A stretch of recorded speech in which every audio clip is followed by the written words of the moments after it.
இந்த ஆம்லெட் முள்ளங்கி சேர்த்து பண்ணதுன்னு சொன்னா வீட்டுல இருக்கவங்க சாப்பிட்டு பார்த்தா கூட நம்ப மாட்டாங்க. அவ்வளவு நல்லா இருக்கும். முள்ளங்கி சேர்த்ததே தெரியாது. முள்ளங்கில இருக்கிற அத்தனை சத்துக்களும் கிடைக்குங்க. இது ஒண்ணு சாப்பிட்டா போதும் காலையில பிரேக்ஃபாஸ்ட். நான் இன்னைக்கு ஒரு மீடியம் சைஸ் முள்ளங்கி எடுத்திருக்கேங்க. இது 2-3 நாள் ஆயிடுச்சு.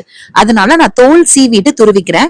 ஃப்ரெஷ்ஷா இருந்ததுன்னா நீங்க தோலோடவே துருவிக்கலாங்க. ரொம்ப நல்லது. தோலுமே நல்லா கழுவிட்டு துருவிட்டீங்கன்னா போதும். பாருங்க, நல்லா ஒரு காயை துருவி எடுத்துட்டேன். நீங்க இன்னும் சின்ன ஹோல் இருக்கிறதுல கூட துருவிக்கலாம். இப்ப இந்த துருவின முள்ளங்கிய ஒரு பாத்திரத்துல சேர்த்துக்கலாம். இது ஒருத்தருக்கான ஆம்லெட் தான். பச்சை மிளகாய் சின்னது ஒன்னே ஒண்ணு ரவுண்ட் ரவுண்டா கட் பண்ணி சேர்த்திருக்கேன். பெரிய வெங்காயம் பாதி மட்டும் பொடி பொடியா கட் பண்ணி சேர்த்திருக்கேன். கொஞ்சம் கொத்தமல்லி தலையும் சேர்த்திருக்கேன். 1/4 ஸ்பூன் அளவுக்கு மிளகாய் தூள், 1/4 ஸ்பூன் பொடி உப்பும் சேர்த்தாச்சுங்க. நீங்க மிளகாய் தூளுக்கு பதிலா மிளகு தூள் கூட சேர்த்துக்கலாம். இப்ப இந்த அளவு காய்கறிக்கு நான் 2 முட்டை தான் எடுத்திருக்கேன்.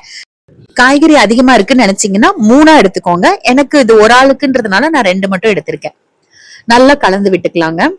இந்த முள்ளங்கியை நம்ம வேக வைக்கவோ இல்ல வதக்கவோ இல்ல, அதனால இதுல இருக்கிற சத்துக்கள் அப்படியே நமக்கு கிடைக்கும்.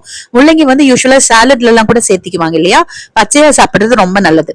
இப்போ ஒரு தோசைக்கல் இல்லைன்னா பேன் எடுத்துக்கலாம். 1 ஸ்பூன் அளவுக்கு எண்ணெய் ஊத்திட்டு இது அப்படியே உள்ள ஊத்திட்டேன்.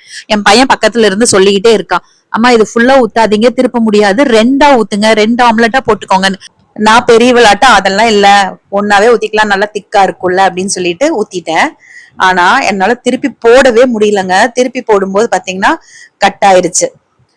நல்லா வேகலையா இல்ல எதனாலன்னு எனக்கு தெரியல. ரொம்ப ஸ்ப்ரெட் பண்ணிட்டேன்னு நினைக்கிறேன். திருப்பி போடும்போது கட் ஆயிருச்சு. என் பையன் பக்கத்துல இருந்து பாத்துட்டே இருந்து, நான் சொன்னல கேட்டீங்களா அப்படின்ட்டு சொல்லிட்டு இருக்கான். அப்ப நான் நினைச்சேன், சரி இதை வீடியோவா போட வேண்டாம், இன்னொரு தடவை செஞ்சு போட்டுக்கலாம் அப்படின்ட்டு. அப்ப அவன் தான் இருந்துட்டு எல்லாம் பிச்சு தானே சாப்பிட போறோம், பரவாயில்லம்மா இது இப்படியே போடுங்க அப்படின்னு சொன்னா. இதுல முள்ளங்கி சேர்த்ததே சத்தியமா தெரியவே இல்லைங்க. நீங்க உங்க வீட்டுல உங்க பசங்களுக்கு செஞ்சு கொடுத்து பாருங்க, கண்டுபிடிக்கிறாங்களான்னு எனக்கு கமெண்ட்ல சொல்லுங்க. இதே முட்டைக்கோஸ் வச்சு ஆம்லெட் போடலாம். ஆனா முட்டைக்கோஸ் கொஞ்சம் வதக்கிட்டு போட்டீங்கன்னா நல்லா இருக்கும்.